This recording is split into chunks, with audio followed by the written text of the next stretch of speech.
దేశమంతా జరిగే లోక్సభ ఎన్నికల నిర్వహణ అంటే అది కత్తిమీద సామె. వేల కోట్ల రూపాయల ఖర్చు, లక్షలాది మంది సిబ్బంది, ఈవీఎంలు, పోలింగ్ కేంద్రాల ఏర్పాటు, భద్రతా బలగాల మోహరింపు, ఇలా లెక్కకు పనులు చేయాల్సి ఉంటుంది. ప్రజాస్వామ్యానికి మూలస్తంభం ఎన్నికలే కాబట్టి అంతలా శ్రమిస్తుంది ఈసీ. ప్రజలు పూర్తి స్థాయిలో ఓటింగ్లో పాల్గొనేలా వివిధ రూపాల్లో ప్రచారం ఏర్పాట్లు చేస్తుంది. అయితే ఇంత శ్రమించినా ఓటర్ల నిరాసక్తత వల్ల ఈ స్ఫూర్తి 100% నెరవేరడం లేదు. మరి ఈ లోక్సభ ఎన్నికల కోసం ఈసీ ఎలాంటి ఏర్పాట్లు చేసింది? ఓటర్లందరినీ పోలింగ్ కేంద్రాలకు రప్పించడానికి చేస్తున్న ప్రయత్నాలు ఏమిటి?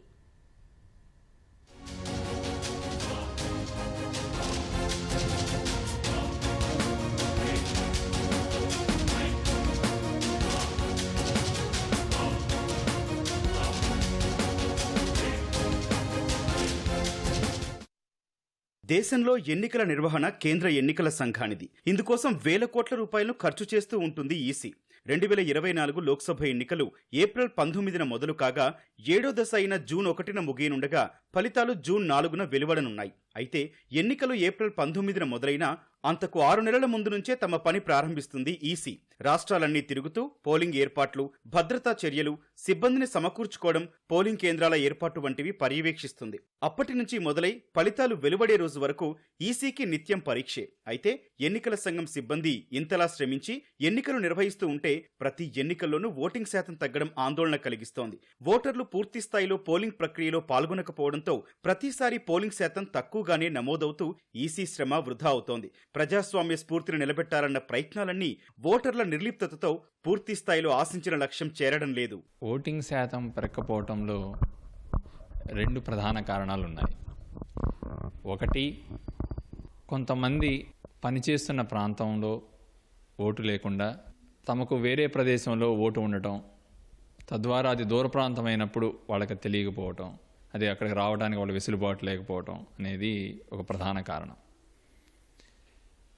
రెండవది, విద్యార్థులు దూర ప్రాంతాల్లో చదువుకుంటూ ఓటేమో వాళ్ళ పర్మనెంట్ అడ్రస్లో ఉండటము, తల్లిదండ్రులు ఉన్న చోట ఉండటము, అది కూడా ఇంకొక ప్రధాన కారణం.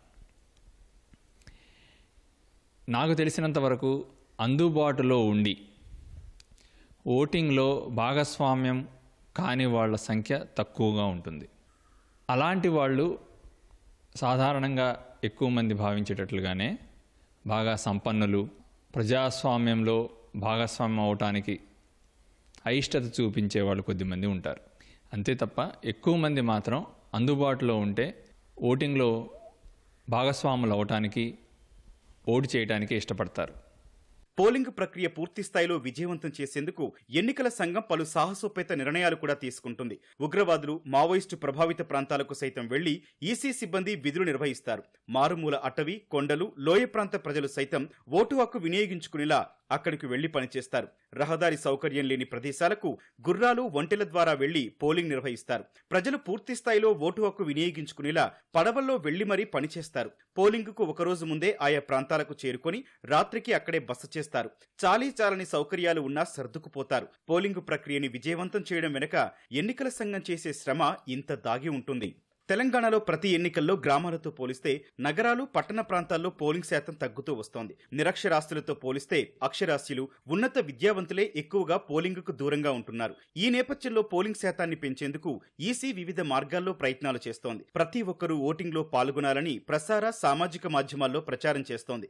ఓటు వేయాలని సెలబ్రిటీల చేత చెప్పిస్తోంది. ఇక కొన్ని పోలింగ్ స్టేషన్లను ఎంపిక చేసి ఓటర్లను ఆకట్టుకునేలా వాటిని అందంగా తీర్చిదిద్దడం, మొట్టమొదట ఓటు వేసే ఓటరుకు పువ్వులందించి అభినందించడం వంటివి చేస్తోంది. వివిధ ప్రభుత్వ యంత్రాంగాలు, సంస్థలు, స్వచ్ఛంద సంస్థలు, ప్రసార మాధ్యమాలు కూడా ఓటింగ్ శాతం పెంచేందుకు ప్రయత్నిస్తున్నాయి. ప్రభుత్వ, ప్రైవేటు సంస్థ ఉద్యోగులకు వేతనంతో కూడిన సెలవు మంజూరు చేస్తాయి. ఇటీవల క్యాబ్ సేవల సంస్థ ర్యాపిడో పోలింగ్ జరిగే మే 13న హైదరాబాద్లో ఉచిత సేవలు అందించేందుకు ముందుకొచ్చింది. అయితే ఇలాంటివి ఎన్ని ప్రయత్నాలు చేస్తున్నా తెలంగాణలో ఓటింగ్ శాతం క్రమంగా తగ్గుతోంది. సెలవులు ఇస్తున్నారు. సెలవులు ఇస్తే ఏంటంటే క్రికెట్ మ్యాచ్ దీన్ని డామినేట్ చేస్తుంది. కాబట్టి సెలవు ఇస్తే అది ఒక అవకాశంగా చూస్తున్నారు. ఈరోజు నేను ఇంకేం చేయొచ్చు, ఓటీటీలో ఏ సినిమా చూడొచ్చు, లేకపోతే మొబైల్ ఫోన్ ఇంకేం చేయొచ్చు, ఇట్లాంటి ఆలోచనలకు పరిమితం అవుతున్నారు తప్పితే కన్జ్యూమరిస్ట్ ఆలోచనలు, లేకపోతే అవుటింగ్కి ఎక్కడైనా వెళ్తే వెళ్ళొచ్చా, వీకెండ్ పార్టీలకు వెళ్ళొచ్చా, లేకపోతే మనం మామూలుగా కనపడుతుంది ఏంటంటే ఈరోజు లాంగ్ వీకెండ్ వస్తే, వర్కింగ్ రోజు కనుక సెలవు వచ్చి దాంతోపాటు ఇంకా 2-3 రోజులు కూడా సెలవు వస్తే నా సొంత ప్రాంతానికి, నా నేటివ్ విలేజ్కో, నా నేటివ్ ప్రాంతానికో వెళ్ళిపోయి అక్కడ ఎంజాయ్ చేయటం అనే కాన్సెప్ట్ ఒకటి పెట్టుకొని ఈ రకమైన ఏంటంటే సెలవు అనే దాన్ని దేనికోసం ఇచ్చారనేది చూడకుండా చేస్తున్నారు. కాబట్టి ఏంటంటే సెలవు అనేది ఒకటి ప్రకటించవచ్చు, కానీ దాన్ని ఎట్లా అంటే దీన్ని కంట్రోల్ చేయటం వల్ల సెలవును దుర్వినియోగం చేయకుండా కంట్రోల్ చేసేదానికి ఓటు వేశారనే ఒక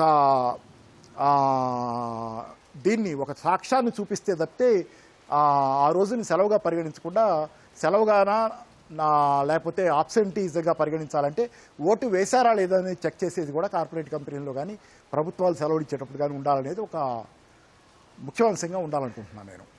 ఓటు ఎంత విలువైందో ఈసీ పడే కష్టం చూస్తే తెలుస్తోంది. ప్రజాస్వామ్యం విజయవంతం కావాలన్నా, మంచి నాయకులు ప్రభుత్వం ఎన్నికై దేశ భవిష్యత్తు బాగుండాలన్నా ఓటు తొలి ఆయుధం కాబట్టి ఈ తాపత్రయమంతా. మరి ఈ విషయాన్ని ఇప్పటికైనా గుర్తించి ప్రజలంతా తప్పక తమ ఓటు వేయాలి. తమ తలరాతను తామే రాసుకునే అవకాశాన్ని 100% వినియోగించుకోవాలి. అందరము దీన్ని పాటిద్దాం. ప్రజాస్వామ్య స్ఫూర్తిని చాటుదాం.